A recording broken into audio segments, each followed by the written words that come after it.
I'm the dragon. You're the dragon. And here's the dragon slayer. Yes. I was just a veteran boxer. I'm 21, and that's all. Wilfredo Benitez was boxing's most gifted young talent who achieved the impossible by becoming world champion at just 17 years old. The Puerto Rican prodigy possessed supernatural defensive skills that earned him the nickname El Radar because he could see every punch coming before opponents even threw them. His incredible hand speed and ring intelligence made him look like he was fighting in slow motion while everyone else moved at normal speed.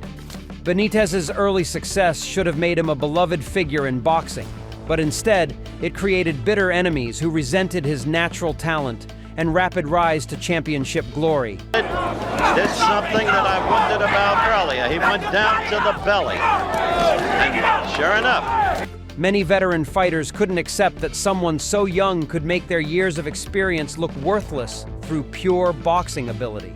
Some opponents questioned whether the teenage champion had the heart and toughness to survive real wars against hungry fighters who wanted to hurt him. Others felt insulted that boxing fans and media treated this kid like he was already a legend when he hadn't paid the same dues they had through years of brutal fights. Drain the strength out of a fighter with blows like that. There's Benitez with those quick left jabs. Benitez's defensive genius frustrated fighters who built their reputations on power and aggression but couldn't land clean shots against the elusive Puerto Rican.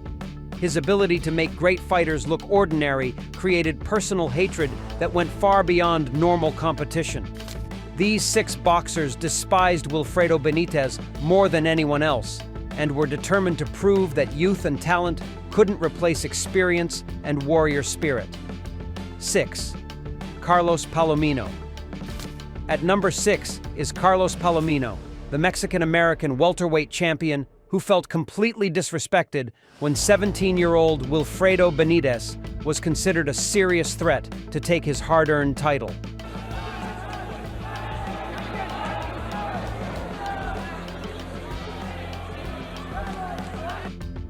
Palomino had worked for years to become champion through tough fights against dangerous opponents. But suddenly, everyone was talking about this Puerto Rican teenager who hadn't proven himself against real competition. The experienced champion couldn't believe that boxing fans and media were treating a kid like an equal opponent when Palomino had survived wars against the best welterweights in the world. He saw Benitez as an unproven prospect who was getting opportunities based on hype rather than genuine accomplishments against quality fighters. Their rivalry became personal when Palomino started making public comments that Benitez was too young and inexperienced to understand what championship fighting really meant. The Mexican-American fighter claimed that defensive skills meant nothing when facing someone with the power and determination to hurt young fighters who had never been tested. Round knocked him cold. Green was out for 5 minutes. One is not disposed to count Palomino out. Palomino felt insulted by suggestions that this teenage opponent could outbox him when he had developed his skills through years of professional experience against proven fighters. The champion believed that Benitez's youth was actually a weakness that would be exposed when facing the pressure and violence of championship-level competition. The cultural tension between Mexican fighting tradition and Puerto Rican boxing artistry added another layer to their personal animosity. Palomino represented the warrior mentality that valued toughness over talent, while Benitez embodied the technical brilliance that made fighting look easy, rather than brutal. 5. Maurice Hope. At number 5 is Maurice Hope, the British light middleweight champion who couldn't stand Wilfredo Benitez's flashy defensive style and questioned whether the young Puerto Rican had the heart to survive against fighters who weren't impressed by fancy footwork and slick boxing moves.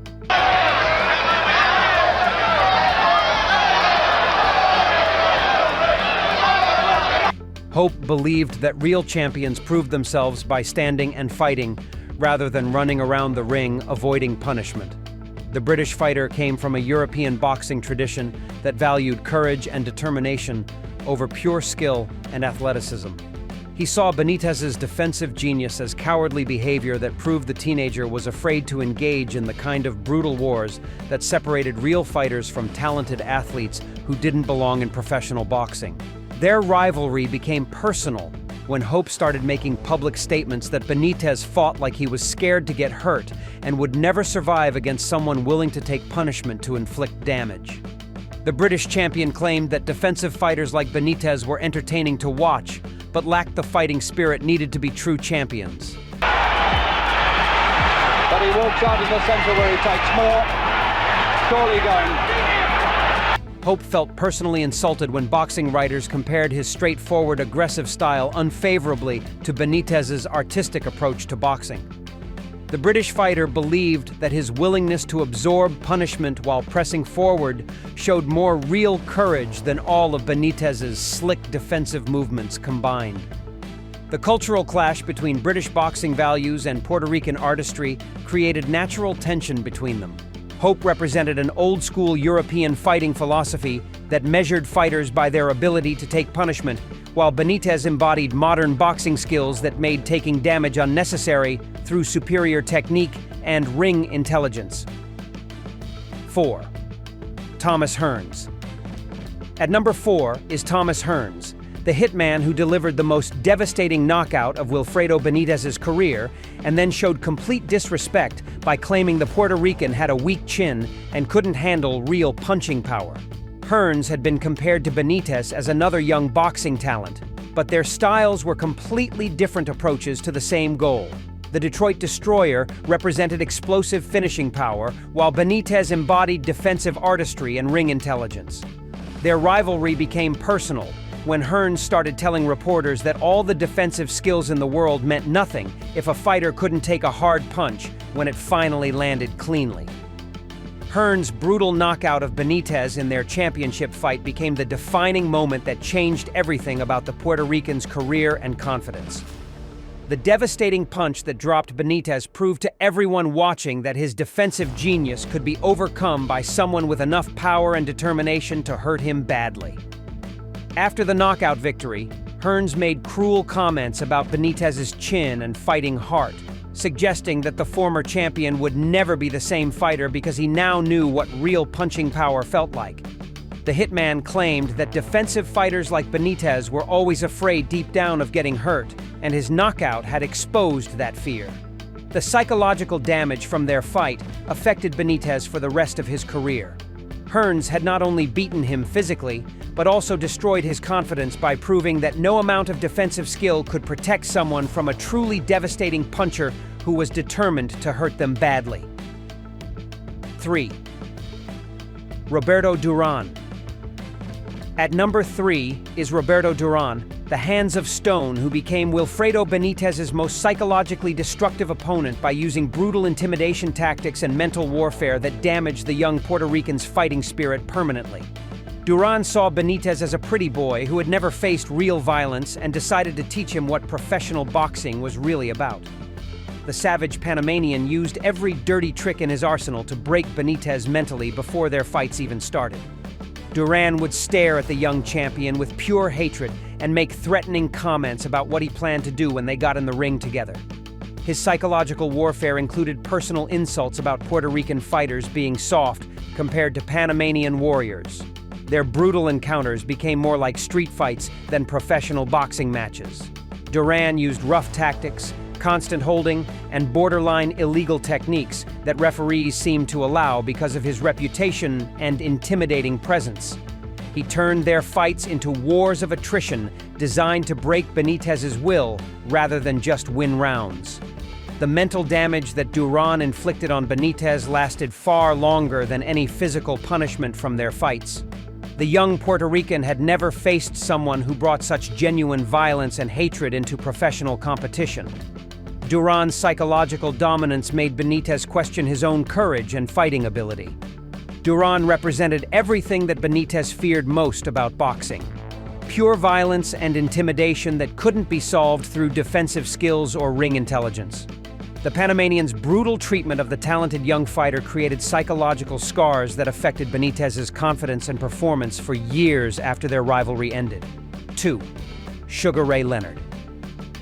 At number 2 is Sugar Ray Leonard, the golden boy who overshadowed every one of Wilfredo Benitez's accomplishments and drove the Puerto Rican champion crazy with jealousy over the media attention and commercial success that seemed to come so easily to his American rival. Leonard received promotional advantages and television coverage that foreign fighters like Benitez could never get, no matter how talented they were. The Olympic hero got million-dollar promotional deals and primetime television exposure, while Benitez struggled to get fair recognition for being the youngest champion in boxing history. Leonard's American background and media-friendly personality made him the favorite of boxing networks and sponsors who preferred marketable domestic heroes over foreign champions. Their rivalry became deeply personal when Benitez realized that Leonard was getting credit for accomplishments that weren't as impressive as his own championship victories at such a young age. The Puerto Rican felt insulted watching Leonard receive praise for beating opponents that Benitez had already defeated more convincingly. The controversial decision in their championship fight haunted Benitez for years because he believed he had outboxed Leonard clearly, but lost because of hometown advantage and promotional politics. Leonard's post-fight comments about Benitez's mental problems and erratic behavior added insult to injury after what the Puerto Rican considered a robbery. Leonard represented everything that frustrated Benitez about American boxing politics and unfair advantages given to fighters based on nationality rather than pure boxing ability. The Golden Boy's success and popularity felt like a constant reminder that talent alone wasn't enough to get fair treatment in professional boxing when promotional politics and media preferences determined who became the biggest stars. 1. Pipino Cuevas. At number 1 is Pipino Cuevas, the Mexican destroyer who became Wilfredo Benitez's most personal and bitter enemy through a rivalry that represented the deepest cultural hatred between Mexican and Puerto Rican boxing traditions. Cuevas possessed devastating knockout power that had destroyed every opponent he faced, and he saw Benitez as a pretty boy defensive fighter who didn't deserve respect from real Mexican warriors. The brutal Mexican champion made personal attacks on Benitez's courage and fighting spirit that went far beyond normal boxing trash talk. Cuevas claimed that Puerto Rican fighters were dancers who were afraid to stand and fight like real men, and he promised to expose Benitez as a coward when they finally met in the ring. Their cultural rivalry became the most intense hatred in boxing because it represented centuries of competition between two proud fighting nations. Cuevas carried the weight of Mexican boxing tradition and felt personally responsible for proving that his country's warriors were superior to Puerto Rican technicians who relied on skill rather than heart. The psychological warfare between them included death threats and promises of permanent damage that made their eventual fight feel more like a street confrontation than professional competition. Cuevas's intimidation tactics and violent reputation created genuine fear that affected Benitez's preparation and mental state. Benitez's early success created enemies who resented his natural talent and questioned his fighting heart. From cultural rivalries to promotional politics, the youngest champion faced hatred that damaged his confidence forever. Subscribe for more boxing prodigy stories and the bitter rivalries that defined their careers.